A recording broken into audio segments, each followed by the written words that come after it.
খায়রুকুম মান তাআল্লামাল কুরআনা ফাআল্লামা, তোমাদের ভিতর থেকে ওই ব্যক্তি উত্তম যে নিজে কোরআন শিক্ষা করে এবং অপরকে শিক্ষা করায়। নবী বলে দিলেন তোমাদের ভিতর থেকে ওই ব্যক্তি উত্তম, তারাই উত্তম যারা কোরআন শিক্ষা করে। শুধু কোরআন শিক্ষা করে তারা ক্ষান্ত হয় নাই, থেমে যায় নাই, এবং অপরকেও শিক্ষা দেয়। এই কোরআন ওয়ালাদেরকে নবী সম্মানিত করেছেন, আল্লাহ সম্মানিত করেছেন। এবং নবী হাদিসে বলেছেন, মান সালাকা তরিকান ইয়ালতামিসু ফীহি ইলমান সাহরাল্লাহু বিহি তরিকান ইলাল জান্নাহ। উম্মত সহ যারা ইলম অর্জন করার জন্য এক পা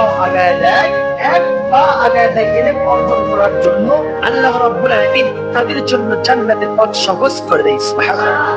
মান সালাকা তরিকান ইয়ালতামিসু ফীহি ইলমান সাহরাল্লাহু বিহি তরিকান ইলাল জান্নাহ, জান্নাতের জন্য তাদের সুন্দর ব্যবস্থা করে গেছে।